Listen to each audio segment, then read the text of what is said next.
এদিকে বিসিবি নির্বাচনকে ঘিরে সভাপতি আমিনুল ইসলাম বুলবুল ও ক্রীড়া উপদেষ্টা আসিফ মাহমুদের বিরুদ্ধে ক্ষমতার অপব্যবহারের অভিযোগ তুলেছেন তামিম ইকবাল। রাজধানীর একটি হোটেলের সংবাদ সম্মেলন করে এমন অভিযোগ করেন তামিম। এছাড়াও নিরপেক্ষ বিসিবি নির্বাচন আদায়ে প্রয়োজনে ক্রিকেট বোর্ড ঘেরাওয়ের হুমকি দেন ব্রাদার্স কাউন্সিলর ইশরাক হোসেন।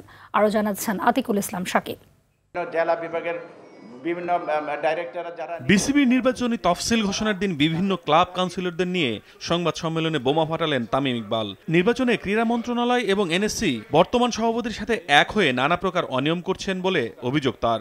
গঠনতন্ত্র না মেনে কেবলমাত্র বুলবুলকে জেতাতেই এই আয়োজন বলে মনে করছেন তামিম। যখন যাকে ইচ্ছা অ্যাডহক কমিটি থেকে সরায় দিয়ে অ্যাডহক কমিটিতে ইনক্লুড করা, তো এইভাবে করে যদি ওনারা ইলেকশনটা করতে যান তাহলে তো এটা ইলেকশন হলো না, এটা তো সিলেকশন হয়ে যাচ্ছে। Sports adviser, cabinet secretary, NSC secretary যেহেতু এই জায়গায় ডাইরেক্টলি ডিসিদেরকে একটা নির্দেশনা দিচ্ছেন, এই জায়গায় কোনো কারোর ইন্টারফারেন্স থাকা উচিত না। প্রথমে যে কাউন্সিলরগুলা বিসিবিতে জমা হয়েছিল, যেগুলা কাউন্সিলর ডিসি সাইন করে, অনেকের সাইন্ড কপি, রিসিভড কপি আমাদের কাছে আছে।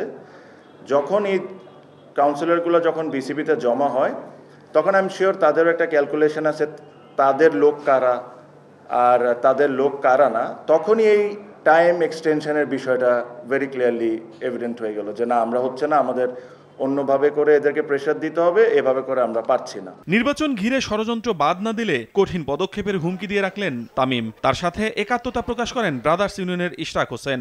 এটা নিয়ে যদি আর বেশি বাড়াবাড়ি করা হয়, প্রয়োজনে বিসিবি ঘেরাও দেওয়া হবে, কিন্তু কোনোভাবে ইলেকশন ইঞ্জিনিয়ারিং করে বিসিবি দখল করবে যাতে ভবিষ্যতে একটা পার্টির লোকজন সেখানে তারা কর্তৃত্ব করতে পারে আর আমরা সেটা বসে দেখব, সেটা কোনোভাবেই সম্ভব হবে না।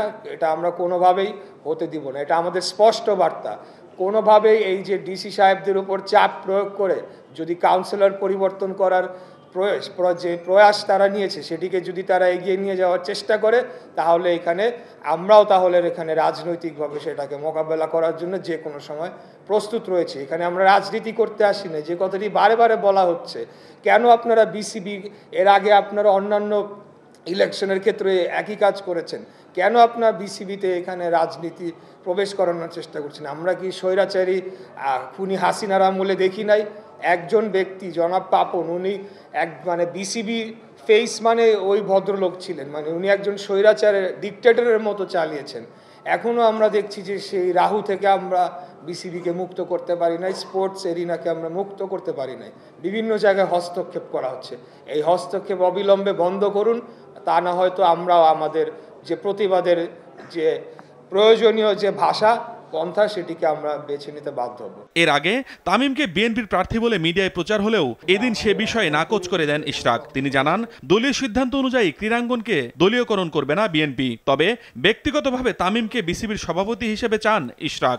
ক্লাব প্রতিনিধি হিসেবে এখানে এসেছি এবং আমি তামিম ইকবালকে সেভাবেই দেখি। উনি একজন অবশ্যই জাতীয় খেলোয়াড় তো বটেই, তাছাড়া উনি নিজেও একজন স্পোর্টস অর্গানাইজার এবং উনি একটি ক্লাব থেকে কাউন্সিলর প্রতিনিধি হিসেবে আজকে এখানে এসেছেন এবং ভবিষ্যতে উনি যেহেতু নিজে ন্যাশনাল টিমে খেলেছেন এবং ক্রিকেটের সাথে অত্যন্ত সুপরিচিত এবং ক্রিকেটের যে সমস্যাগুলো রয়েছে আজকে থেকে আরও 2-2.5 মাস আগে হবে কোনো একটা জায়গায় আলোচনায় উনি আমাকে বলেছিলেন যে কি সমস্যাগুলা আমাদের ক্রিকেট ফেস করছে, বিশেষ করে যেমন ম্যাচ ফিক্সিং একটা বড় ধরনের ক্যান্সারের মতো আমাদের ক্রিকেটকে ক্ষতিগ্রস্ত করছে এবং আরও বিভিন্ন বিষয়ে তিনি আলাপ করেছেন। সেখান থেকে আমার মনে হয়েছে বাংলাদেশ ক্রিকেটকে যদি এগিয়ে নিতে হয় এবং যে সমস্যাগুলা আমরা চিহ্নিত করতে পারছি সেগুলা যদি নিরসন করতে হয়, তাহলে হয়তো বা ওনার মতো একজন যোগ্য এবং দক্ষ অর্গানাইজার বোর্ডকে এগিয়ে নিতে পারে। এটা আমার ব্যক্তিগত সমর্থন, এখানে দলের কোনো বিষয় নেই। আমাদের দলের ভারপ্রাপ্ত চেয়ারম্যান উনি স্পষ্ট আরও আগেই বলে দিয়েছেন যে ক্রিকেট এবং স্পোর্টসকে কোনোভাবে আমরা রাজনীতিকরণ করব না, এখানে কোনো পলিটিক্যাল এলিমেন্ট প্রবেশ করানো হবে না। আমরা শুধুমাত্র যারা স্পোর্টসের সাথে জড়িত সরাসরি অথবা স্পোর্টসে আসতে চাচ্ছি তারাই আমরা এখানে কাজ করছি একসাথে। আতিকুল ইসলাম শাকিল, RTV, ঢাকা।